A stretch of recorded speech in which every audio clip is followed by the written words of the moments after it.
we're going to design a spread footing. So let's have a look at the data. This is a square spread footing we're going to design, and it supports an 18-inch square column supporting a dead load of 350 kips and a live load of 250 kips. The column is built with 5,000 psi concrete and has 8 and number 9 longitudinal bars with Fy equal to 60,000 psi. Now design a spread footing to be constructed using 3,500 psi normal weight concrete and grid 60 bars. Now it's quite common for the strength of the concrete in the footing to be lower than that in the column. That's because footing is a flexible member and column is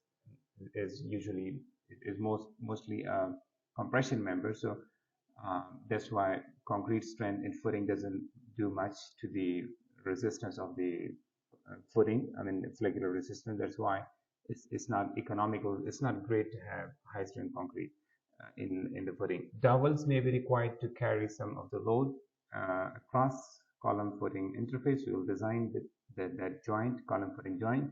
We'll see if those are required. Now the top of the footing will be covered 6 inch of fill with the density of 120 pound per foot cube and a 6-inch basement floor.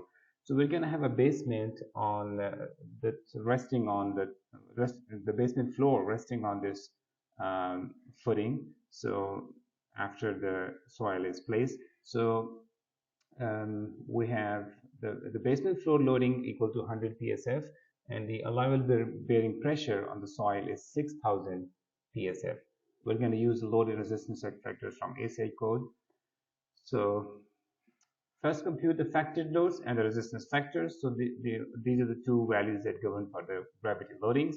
Of course, this value governs 1.2 dead plus 1.6 live equal to 820 kips. This is the factored load on the column, which is going to be transferred to the footing. There's no moment being transferred to the footing. It's an axially loaded footing. Okay, so it's an axially loaded footing. Now, strength reduction factors are going to be phi equal to 0.75 per shear, and for flexure, it depends on the extreme layer strain. However, usually it's going to be 0.9 because it's going to be a tension control section mostly. Next, we estimate the size of the footing pad so that the developed pressure will be less than the allowable bearing pressure of the allowable bearing capacity of the soil. So we're going to have the footing size large enough so we can reduce the pressure to a value which is allowable for the soil. But first we need to estimate the capacity of the soil pressure available for the structural load. So we will subtract all the other loads acting on this layer of soil. So we'll subtract the self weights or kind of overfills or the other loads other than this load. What loads are going to be applied to the soil? So we'll subtract the 6 is the capacity, allowable capacity for the soil at this depth. However, we need to subtract the self weight of the footing, which is we are assuming that it's going to be 30 inch. It's just a trial thickness. It's the way to estimate the trial thickness is if the column is 18-inch thick, and what you do is you can take it equal to anywhere from 1 times thickness, which will be 18-inch, to 2 times thickness, anywhere between this. You can get a starting trial value. We're going to start with a 30-inch trial thickness. You can start with any value, but you need to make sure that it is not excessive and it is not inadequate. So starting with a 30-inch thickness, so you can see that a 6-inch here. This is something we have revised later on, but we'll see the initial value was 30-inch. Okay, so the 30-inch thick footing this is inches, so we divided by 12 to convert to feet, and 0.15 is the kip per foot cube density of concrete, RCC, and this is the soil layer, 6-inch thick, which means half foot thick, 120.120 kip per foot cube density. And what is this? This is the floor thickness is 6-inch, so it's again half foot thick RCC floor, so or even PCC floor, so its thickness the density is 0.15 kip per foot cube, and this is the 100 psf floor load acting on the floor, basement floor. So this is going to be 0.1 ksf. So this happens to be 5.39 kip per square foot. Now the area required for the footing is equal to the total service load, dead service load plus live service load, divided by the available capacity for the structural load, which is 5.39, net capacity available for the structural load, 5.39 kip per square foot. So we need a minimum of 111 foot square pad area, so which happens to be 10.6 foot square. Now we're going to try a little larger thickness, larger pad, which is 11 feet and 6 inch square by a 30 inch thick. These are the trial dimensions. Now, affected net soil pressure is 820 kip. This is the factored load that we had estimated right in the beginning. So this is the factored load divided by the actual trial size of the pad, which is 11.5 feet square. So the affected net soil pressure is 6.20 ksf. This is the pressure which would be acting on this footing from underneath from its underneath. So this is the soil affected pressure acting from underneath the footing. This is 6.20 kip per square foot. We will need this value when we're designing the shear and force measure. We'll perform the shear checks and the flexural design. So starting with a shear check, because if shear check is not satisfied, we need to increase the thickness. The trial thickness for now is 30 inch, total thickness is 30 inch. So take out 3 inch cover, clear cover, and then take out the reinforcement diameters. We'll have two reinforcements, two layers of reinforcement, as you can see over here. One running in one direction and the other running in the other direction. You can see this is the final figure though, but you can just read it, see it here for understanding. So we're going to use a kind of an average value of D here, because we're going to perform the shear check using this D value. So we're using a dB equal to 1 inch. So this is a kind of average D value you can use for these calculations. So D is 26 inch if the H is trial is 30 inch. Now, what we do with this trial thickness and with this resulting V value is we calculate VU and we compare it with VBC. Now, since I'll show you the calculations here, how do we get 202 and how do we get this 155 kips. Since the available capacity, 155 kips, was less than the applied factored shear, so we had to increase the thickness of the footing. But let me first tell you how this 202 kips is actually achieved. So this is the calculated as the factored soil pressure, 6.20 kip per square foot, multiplied by, you can see this is the length, the portion of the cantilever length on which the, so you can see it over here clearly. So this is the length on which will be contributing to this shear force. So it's 11.5 feet total minus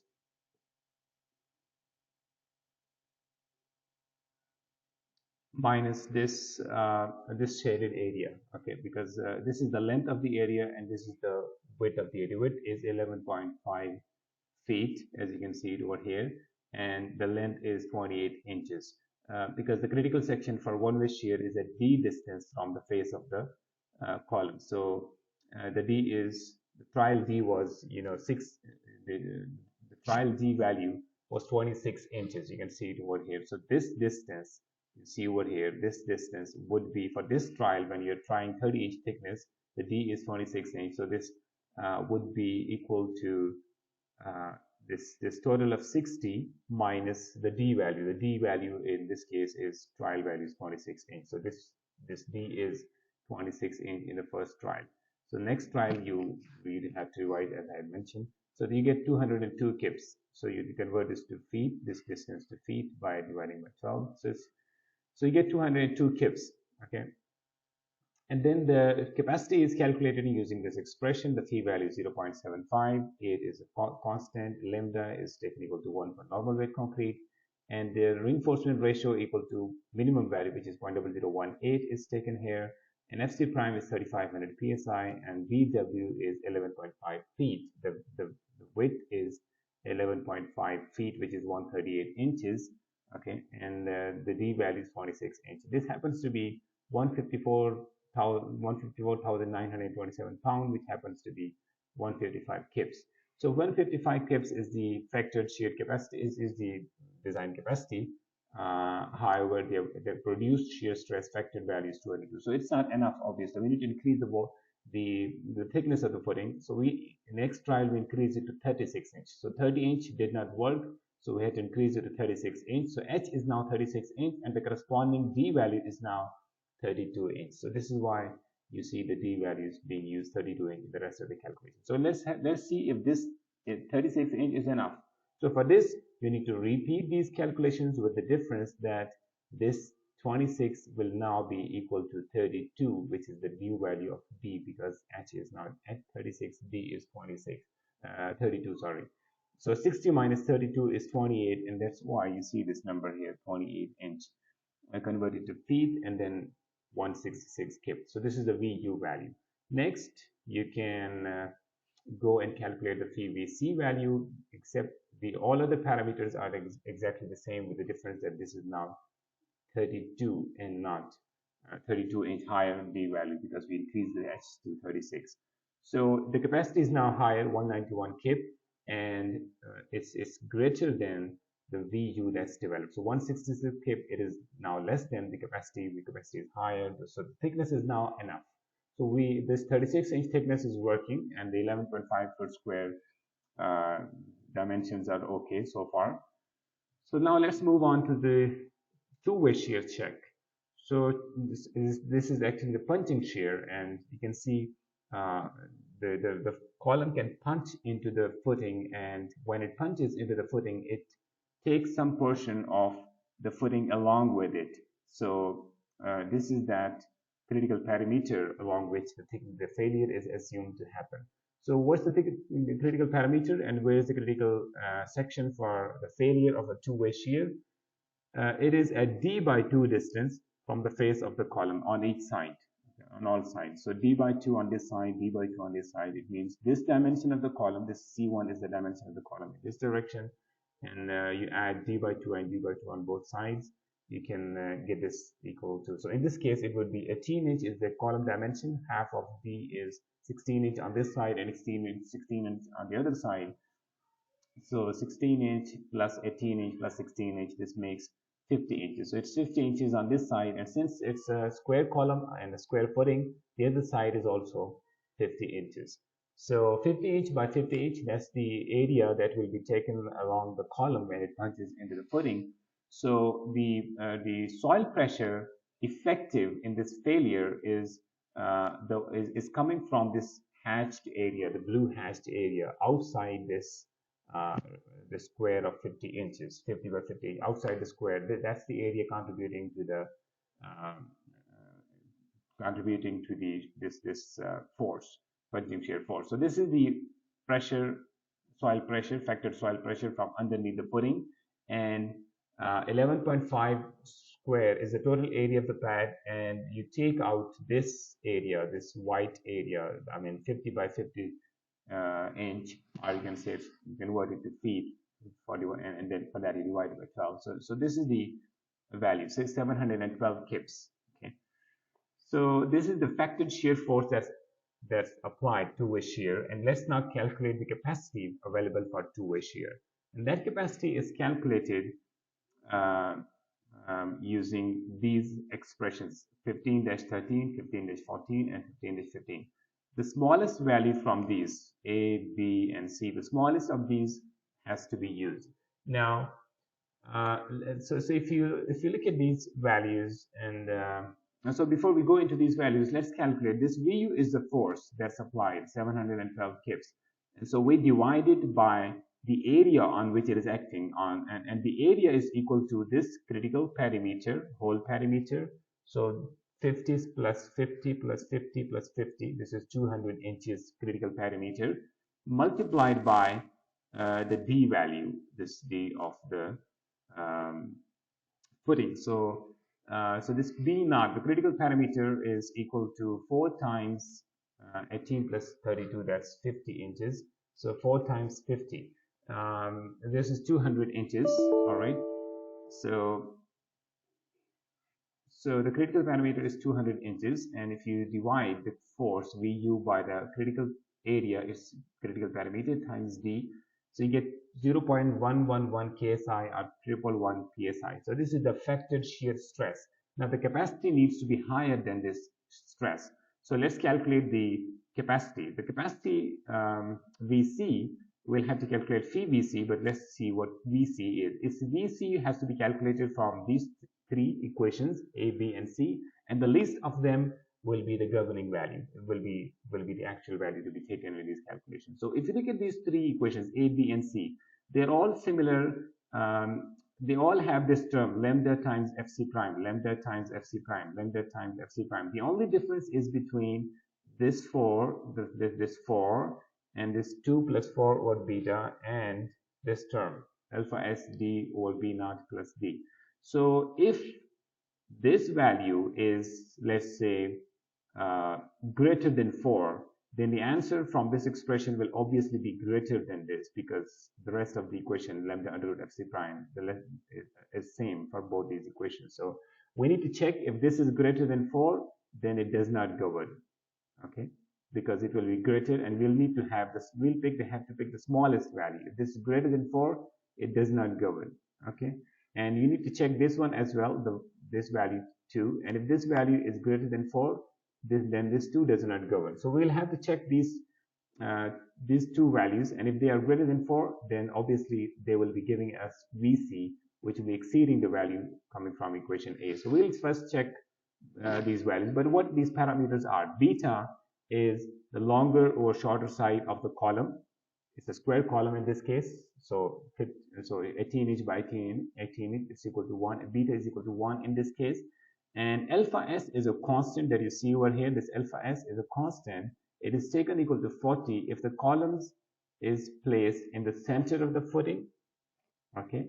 So, and equal to 30 if it is placed at the edge of the footing. I mean, if this is the pad, footing pad, okay, and if you place the you place the column in the center of the footing, like we are doing in this case, then you take alpha equal to 40. If you are placing the column at the edge, then you take, so alpha S equal to 40 in this case, and alpha S equal to 30 in this case at the edge of the footing if the column is to be placed. And if in the worst case is if the column is to be placed at the corner, any corner of the footing, then in this case alpha S will be equal to 20. These are the constants to be used, these expressions. So let's go on to these expressions. We have these expressions right here for easy reference. So we need to calculate 2 plus 4 over beta. In this case, it is equal to 6, and it exceeds 4, so this does not govern. And you check this one too. 40 times 32, 40 is the alpha S, D is 32, divided by B naught, which is 200, plus 2, it gets 8.4. Again, it exceeds 4. So it means this is going to give us the smallest value, so this is going to govern. Okay, now if this governs, so let's calculate the value from this equation, and that value is being done here. So you can see it is 4 into lambda is taken equal to 1 for normal weight concrete. Fc prime is 3500 psi, so we get 237 psi. But hold on, this is not phi VC, this is still just VC. So phi VC is 177 psi. Now the VU, the applied factored shear force, factored shear stress, was equal to 111 psi, and the capacity phi VC is 177 psi. Now the capacity is larger than the applied factored shear force, so the footing is thick enough. We need not revise the footing thickness. That's okay. So let's move on to the flexural design now. It's important to do the shear checks before you go to the flexural design, because if you do the flexural design and later on you get to know that you have to revise the thickness because the shear checks were not satisfied, you will have to redo the flexural design. So better first check the shear and then come to the flexural design. Now the critical section for moments and the anchorage are at the face of the column over here. So it's just like a cantilever, you know, with this kind of force. So this, the moment at over here would be equal to, you know, this is W, the U, then the length is, let's say, L, then you calculate this M equal to W times L squared by 2. So this is exactly what we have done here. So this is 6.20, the pressure intensity, and this 11.5 feet is the width. Okay, so this is the width, and this is the cantilever length on each side. So 60 by 12, 60 is inches, so 60 by 12 makes feet. So you get 891 kip foot. Now, for this MU, we have to see how much reinforcement would be required. So this is the expression we're going to use. AS equal to MU over CFY times JD. We have to convert this MU to these. So this is in kip foot. So we have to multiply by 12 to get this. Now this answer is now in kip inch. So make sure that you put the value of Fy equal to 60 KSI, not 60,000 PSI, because you're not converting this 891 kip foot to pounds. So this remains in kips. So you will have to put Fy in 60 KSI. JD, we're assuming J equal to 0.95. It's a very wide compression zone. So we get this is justified to take J equal to 0.95. 6.51 inch square is the area required to resist this MU, and the average value of D was used in this calculation for simplicity. We'll have reinforcement in both directions, so each direction has its own D, but for simplicity we're just using just one average value of D for both directions. Anyways, the minimum AS is equal to 0.0018 BH for all grades of steel. In this case, you see the B is 11.5 feet, which is 138 inches, and the D value is 36 inch. The H value is 36 inch, so 8.94 inch square. It's a very thick slab, and it's a very thick footing. 36 inch is a hell of a thickness, so obviously the minimum reinforcement required for such a heavy, thick footing would be is going to govern the flexural reinforcement instead of the actual AS required to resist the MU. So this does not govern. We have to satisfy this requirement. Now, maximum spacing is still 18 inch. It's 18 inch. It's actually lesser of 2H and 18 inches. Now, H is very big in this case. 2 times H makes 2 times 32 is 2 times 36 is 72 inches. Lesser of 72 inch and 18 inch. Of course, 18 inch governs. Now you can see how many bars will be required. Based on this maximum allowed spacing of 18 inch, you can calculate the minimum number of bars required, and then the minimum number of bars required in 11.5 feet or 138 inches.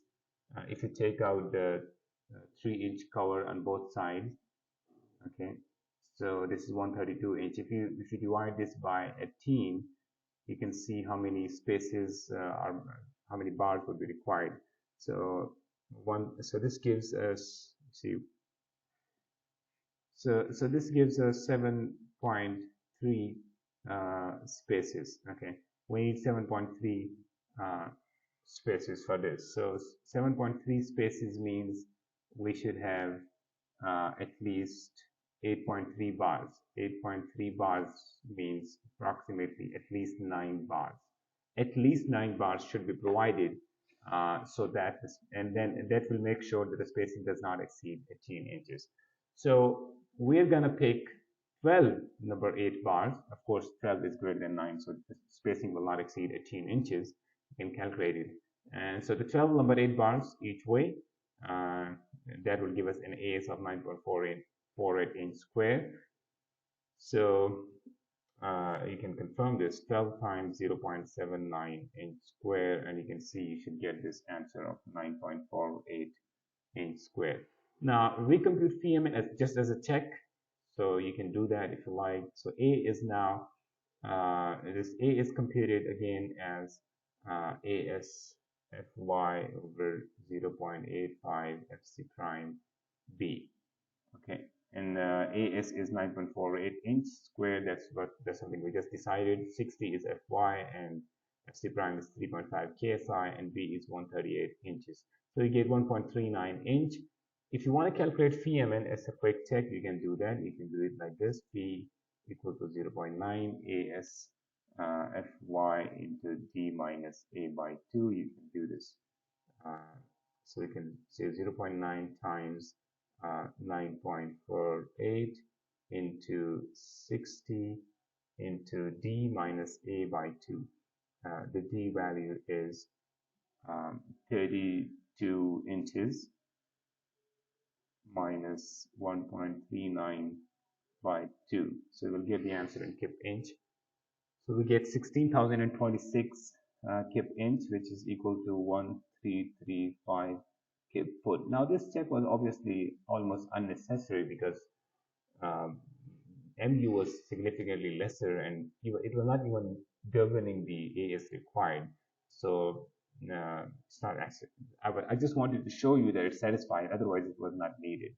Okay, so this A value, again, you can quickly compare and you can calculate based on this. I mean, it's obviously a small value, very small value compared to D, and it's obviously a tension control section. But if you just wanted to do the, formal check, then A will be used to calculate C. So A will be the 1. And once C is available, you can calculate epsilon S.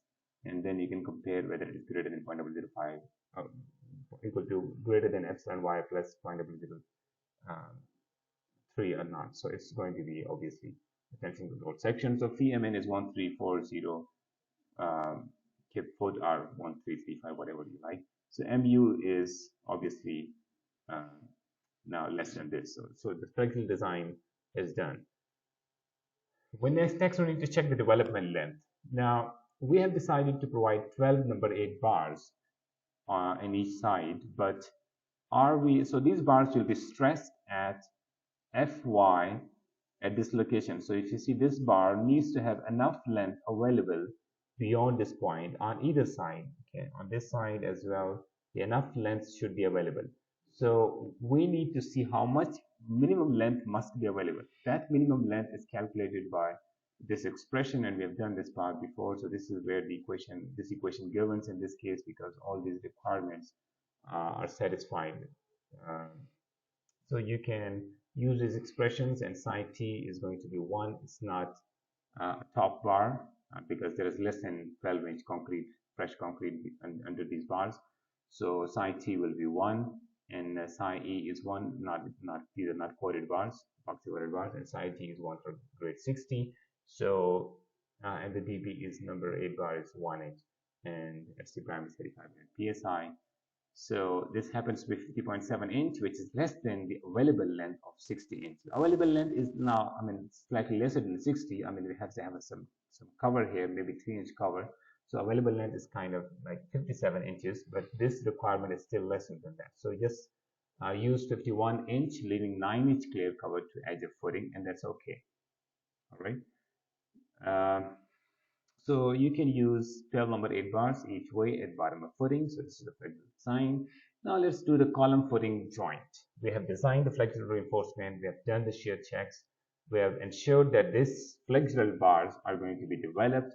But now we need to make sure that the forces from the column are safely transferred to the footing. Now for that, we need to know that the forces are transferred. The primary source of transferring that force is through bearing of concrete, bearing in concrete. The ability of the concrete to have certain, so it's the bearing strength of concrete. That's the primary source. But if that source is not enough, additional bars in the form of dowels will be required, and then there are some minimum dowels that we have to provide, even if there is theoretical no requirement of the dowels. So for that, we need to know the total factored load that needs to be transferred. So the total factored load is 820 kips that needs to be transferred from the column to the footing. And this is just, this data does not belong to this problem. It comes from a different scenario, different figure, different problem, but this is what we are explaining. These are the dowel bars that we are providing. These bars are the dowel bars that extend out of the footing for overlapping with the column bars. Some of them. Okay, so now let's just see the criteria here. Now we need to think uh, think about it like this. We need to know the ability of column concrete, the bearing strength of column concrete, and we need to know the bearing strength of the footing concrete in kips. Okay, we need to know this strength in kips. We'll see how to calculate them, but let's first know what's actually going on. We need to know the bearing strength of concrete, allowable that value that can be used in the column as well as the footing. Now, why we need to do these calculations separately and why these are different? Because column concrete is FC prime 5000 psi and the footing concrete is 3500 psi. That's one difference. And the other difference is that the column concrete has a well-defined area resisting the providing the bearing strength, which is 18 inch by 18 inch gross area of the concrete. However, the bearing area, the contact area of the column with the footing, that's the source available for the column concrete. However, for the footing, a little larger area is effective because it's wider.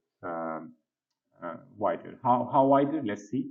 So let's calculate the bearing strength in the column and the bearing strength in the footing.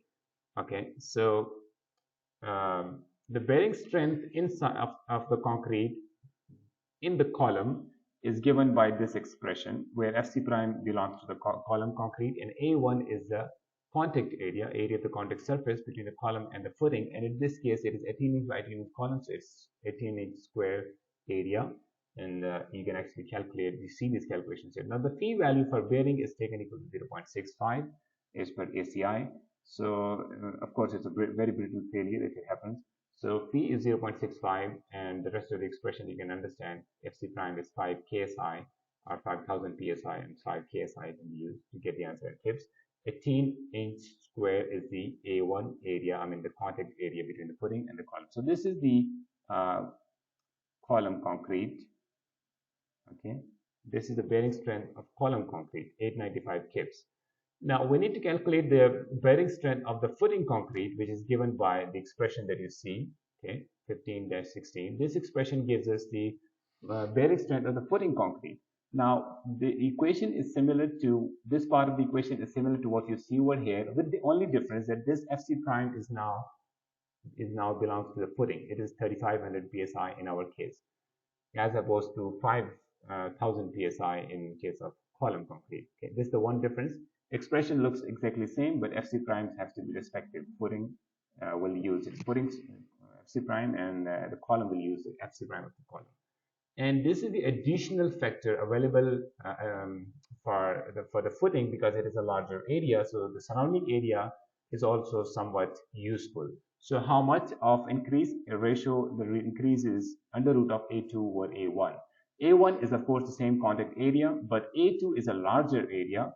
And how large is it? It is the area that you will get if you spread it by 2 horizontal to 1 vertical. If you go like that, and you're going to have a larger area. If you spread that contact area going 2 horizontal to 1 vertical.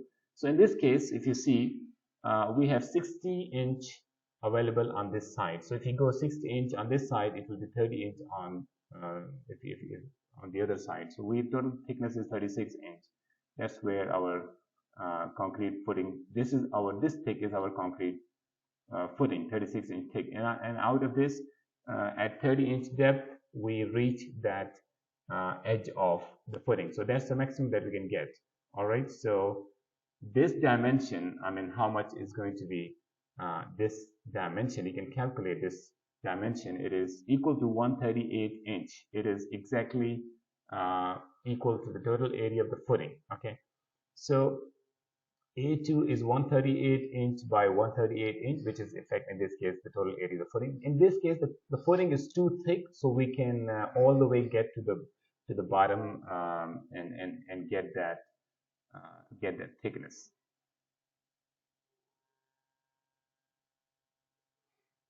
All right, so this is the A2. Now in this case, if you calculate A2 over A1 square root, it is 7.67. Okay, and the limit on this is that it should not exceed 1.7 phi FC prime A1.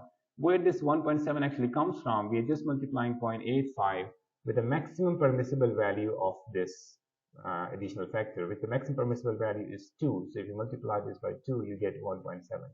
So in this case, I mean, what essentially what we're saying is the maximum usable value of this factor is 2, which means the maximum value that you can use is 1.7 FC prime A1. So in this case, if you calculate this value, it exceeds 2. Of course, it is 7.67. It exceeds 2. So you can.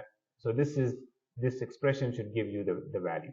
Now, if you do the calculations for this, maybe over here, as you can see, 0.85 phi FC prime for the footing, and 18 inch square is the A1 value, and this is the maximum value you can use for this factor 2, 1250 kips, or you can use this expression as well, but anyways you will get the same answer.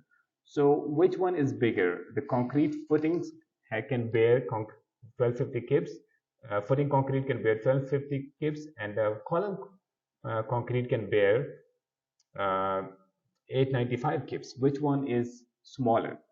895 kips. So this is going to be, this will be taken as the maximum bearing load that the concrete can take, 895 kips. Okay, because that's where because I mean the failure is likely to happen in the column concrete, not in the footing concrete. So we need to prevent both types of failures. Okay, 895 kips is the maximum that you can get transfer through the concrete bearing alone without any steel. Now we need to transfer this amount of force, 820 kips, and the concrete alone can transfer 895 kips, all right, which is the smaller of the two values in the footing and the concrete. So that it can transfer 895 kips alone. So obviously we don't need, theoretically, we don't need any dowels to transfer this force from footing from column to the footing, but we'll still have to provide some minimum area of dowels. So let's see how the calculations look like. So allowable bearing on footing concrete is smaller of these two values. I mean, that's what I've just discussed. The maximum value for this that you can use is 2. If you get 7.67, you have to use 2. So that was 1250 kips. And we have 895 kips in the column. And of course, the smaller of these two, 1250 and 895. The column concrete has lesser allowable bearing strength, so it's 895 kips. So we need to transfer, we can transfer 895 kips to concrete alone, as I just mentioned. So this is how, if you were to calculate the area of dowels, this is the general expression. It is equal to area of dowels ASD is equal to larger of this value, and this is the one, this is the minimum value that you have to provide. This is the minimum area of dowels that you have to provide. And this is the area required to transfer the force from column to the footing. This is the force to be transferred. In this case, in our case, it is 820 kips. Okay, and the minus smaller of the allowable bearing force in column or footing. So let's see how this calculation look like. 820 kips minus smaller of 895 kips. That's the column concrete bearing strength, and this is the footing concrete bearing strength. So the smaller value 895 governs here. So 820 minus 895 divided by 60. This is the grade of the dowels. You get a negative number. That actually means you don't need any area of dowels to transfer that force, but still you need to provide certain minimum area of dowels, which is given by this expression. So AG is still the gross area of the column that you can calculate. The dowels area required is 1.628 square. Now you can try for number 6 dowels, 1.79 inch square total area. You need minimum 1.62, and we're providing 1.76. But from 4 number 6 dowels, we will gonna dowel each corner bar of the column. Now the dowels must, now and the rest of the discussion is about how much the dowels should go into the footing on one side, that's one side of the dowels, and how much of it must extend into the column. First look at how much it must extend into the footing. The dowels are transferring a compressive force. Obviously, it's every development, every splice length will be related to the compression action. So we need to calculate how much of compression development length would be required to safely so that the dowels can effectively carry the forces in this footing itself.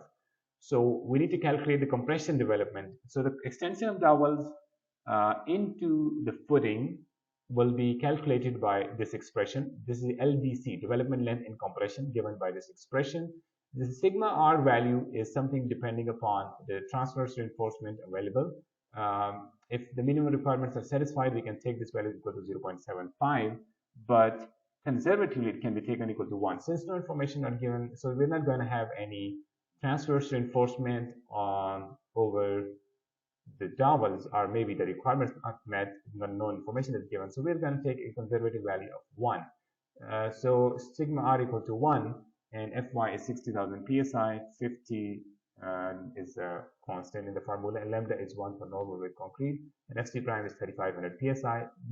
Make sure that you use the correct value of Fc prime. This is being done for the footing, how much the dowel should go into the footing. So the footing Fc prime has to be used, which is 3500 psi.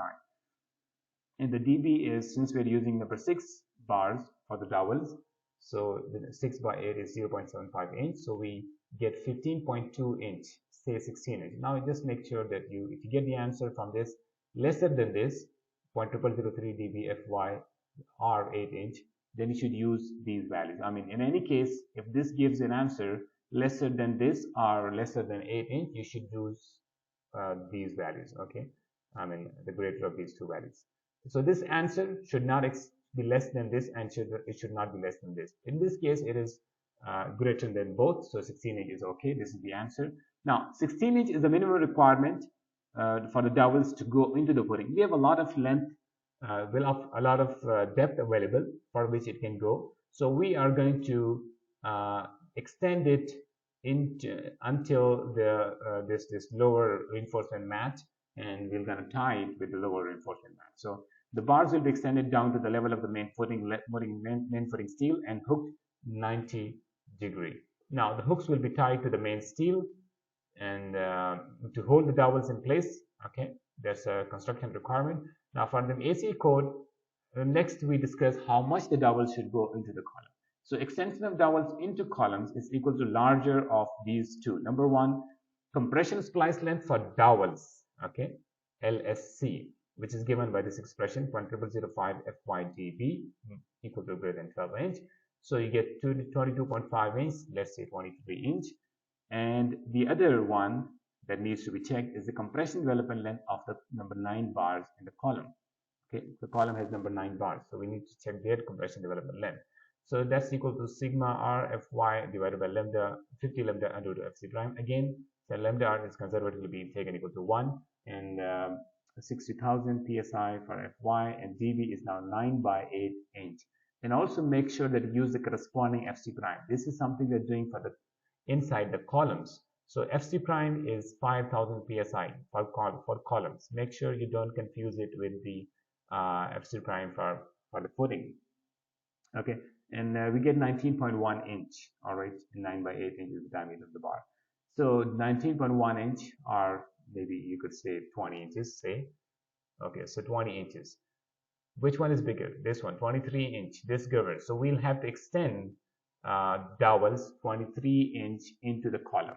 Okay, this extension has to be 23 inches. Okay, and we'll have 4 number 6 dowels, and each corner bars of the column will be having a dowel. Number 6 dowel bar spliced with number 9 column bars at the corners. Thank you very much.